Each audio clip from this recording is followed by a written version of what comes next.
শিলচর থেকে সম্প্রচারিত আজকের সকালের গুরুত্বপূর্ণ বিশেষ বিশেষ খবরগুলি হল এপিএসসি উত্তীর্ণ লোয়ারপুয়ার মীনাক্ষীকে সংবর্ধনা।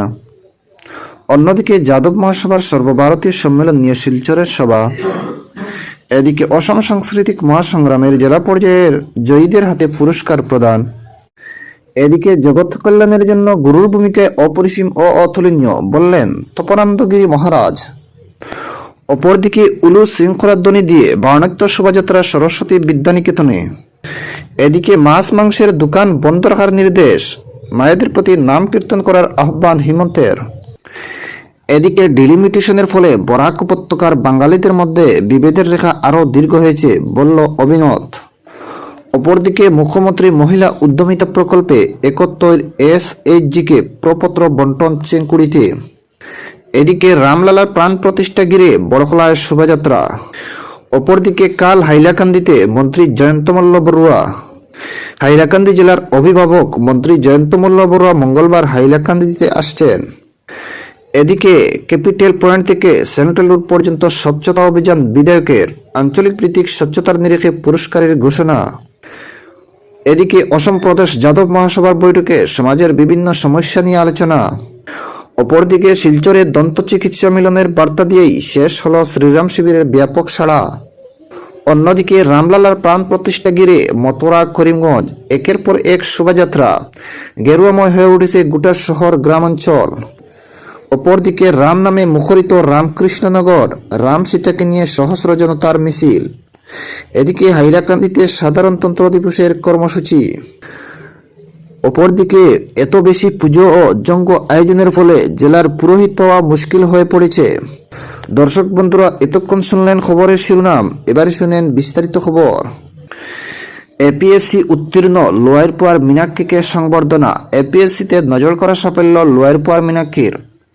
বাসস্ট্যান্ড সংবর্ধনার জোয়ারে ভারত মাতার ছবি সহ উত্তরী পুড়িয়ে সংবর্ধনা প্রদান করলেন লোয়ারপুয়া জেলা পরিষদ সদস্যরা, প্রতিনিধি তথা জেলা কিষাণ মোর্চার সভাপতি অমিতাভ দে সহ স্থানীয় বিশিষ্টজনেরা।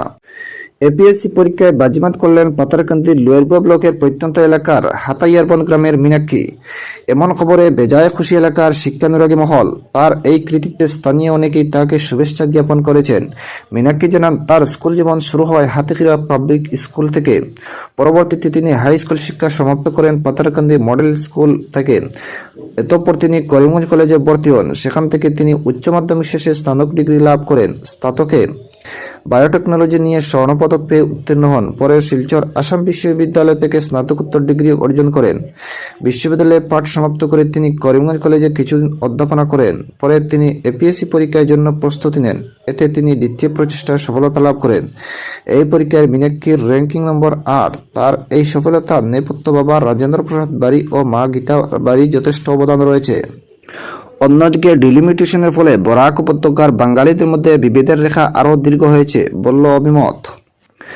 রাজ্যের ফরেনার্স ট্রাইব্যুনালের 1600 চাকুরি হয়েছে। এর মধ্যে বরাক উপত্যকা থেকে মাত্র 16 জন চাকুরি পেয়েছেন। এটা বঞ্চনা নয় কি? রবিবার বরাকবঙ্গের 30তম বরাকবঙ্গের অধিবেশনে উন্মোচিত সময়ে ইতিকথা দ্বিবার্ষিক অধিবেশনের কথা বললেন সংস্থার প্রাক্তন কাছাড় জেলার সভাপতি তৈমুর রাজা চৌধুরী। তিনি বলেন, বরাকের আত্মপরিচয় হচ্ছে বাংলা। ভাষাভিত্তিক বৈষম্যের কারণেই বরাক অনেক পিছিয়ে রয়েছে। ধর্মভিত্তিক রাজনৈতিক সংস্কৃতি ভুলবদল অত্যন্ত জরুরি। বলেন, ধর্মভিত্তিক রাজনীতি থেকে বেরিয়ে এসে ভাষাভিত্তিক জাতীয়তাবাদের পথ অনুসরণ জরুরি। সমস্যাদীর্ণ বরাক উপত্যকা ভবিষ্যতের পথ চিন্তা শীর্ষক আলোচনা ডিলিমিটেশনের প্রসঙ্গ তুলে তিনি বলেন, এর মাধ্যমে বদরপুর ও পাঁচগ্রামে কাছাড়ের সঙ্গে যুক্ত করার পিছনে ষড়যন্ত্র রয়েছে। যতক্ষণ পর্যন্ত বাঙালিরা সম্মিলিতভাবে এই সকল রাজনৈতিক ও সামাজিক ষড়যন্ত্রের বিরুদ্ধে রুখে দাঁড়াবেন না, ততক্ষণ এভাবেই বঞ্চনার শিকার হতে হবে। ডিলিমিটেশনের বিরুদ্ধে প্রতিবাদ মাঝপথে রহস্যজনকভাবে স্তীমিত হয়ে পড়ে বলে মন্তব্য করেন তিনি। এই ডিলিমিটেশনের ফলে বরাক উপত্যকার বসবাসকারী বাঙালিদের মধ্যে বিভেদের রেখা আরও দীর্ঘ হয়েছে। বরাক উপত্যকায় সার্বিক উন্নয়নের অন্তরায় হিসেবে তিনি রাজনৈতিক দৈন্যতাকেই দায়ী করেন।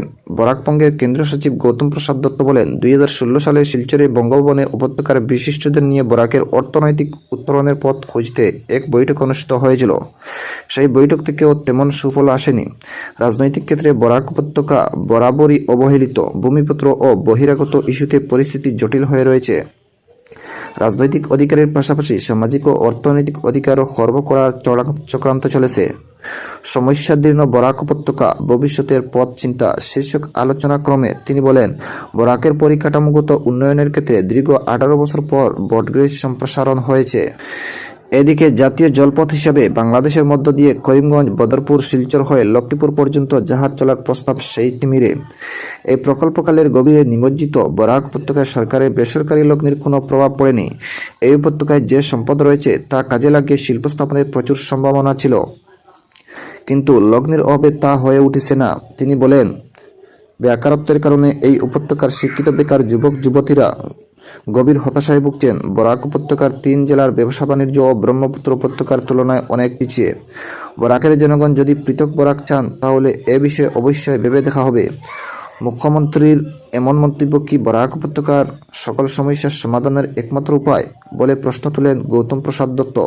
সাংবাদিক অরিজিৎ আদিত্য বলেন, আলফা চুক্তি শুধু বরাক বা ব্রহ্মপুত্র নয়, বরং সারা উত্তর পূর্ব ভারতের বাঙালিদের জন্য এক অশনি সংকেত।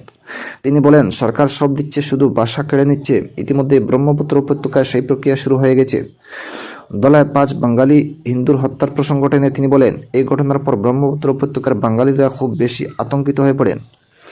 এমন পরিস্থিতির সৃষ্টি করা হচ্ছে যে বাঙালিদের ভিতরে একটা আতঙ্ক বিরাজ করেছে। শৃঙ্খল চলিহার প্রসঙ্গ টেনে বলেন, এদের পিছনে একটা বড় শক্তি কাজ করে, ফলে এরা যখনই কোনো উৎপাত করে এরপরই একটা সরকারি সিদ্ধান্ত হয় যেটা বাঙালিদের বিপক্ষে যায়। আইনজীবী সুব্রত কুমার পাল তার বক্তব্যে বলেন, দেশভাগ থেকে শুরু করে আলফা চুক্তি পর্যন্ত দীর্ঘকাল যে ঘটনাগুলো সংঘটিত হয়েছে সেই সবের কারণে সমস্যার জর্জরিত হয়েছে বরাক উপত্যকা। দেশভাগের কষ্ট মাথায় নিয়ে এখানে এসে ভালোভাবে বসবাস শুরু করার আগেই 1960 সালে ভাষা আইন চাপিয়ে দেওয়ার চেষ্টা শুরু হয়। সেদিনে বাঙালিরা এর বিরুদ্ধে মাঠে নেমেছিলেন। নিজের অধিকার আদায়ে একের পর এক আন্দোলন করতে হয়েছে উপত্যকার বাঙালিদের। এর মধ্যেই এনআরসি নামক অপর এক সমস্যা তুলে দেওয়া হয়েছে। অন্যদিকে রবিবার বরাক বঙ্গ সাহিত্য ও সাংস্কৃতিক সম্মেলনের 30তম অধিবেশনে উন্মোচিত হল কবি সাংবাদিক মিহির দেবনাথের 5ম গ্রন্থ সময়ের ইতিকথা। করিমগঞ্জ বিপিনচন্দ্র পাল স্মৃতিভবনের কালিকা প্রসাদ ভট্টাচার্য স্মৃতিমঞ্চে এদিন গ্রন্থটির মূল উন্মোচন করেন বরাকবঙ্গে কেন্দ্রীয় সমিতির সভাপতি ডাক্তার রাধিকারঞ্জন চক্রবর্তী। উপস্থিত ছিলেন গল্পকার, ঔপন্যাসিক বদরুজ্জামান চৌধুরী, প্রবীণ সাংবাদিক, ভাষা সংগ্রামী লেখক সেতু রায়, শিক্ষাবিদ সাহিত্যিক ডাক্তার জন্মজিৎ রায়, বিনোদুলাল চক্রবর্তী, ডাক্তার সৌম্যসাচী রায়, অধ্যক্ষ রঞ্জন ভট্টাচার্য প্রমুখ। দর্শক বন্ধুরা, আজকের সকালে গুরুত্বপূর্ণ বিশেষ খবর এখানে।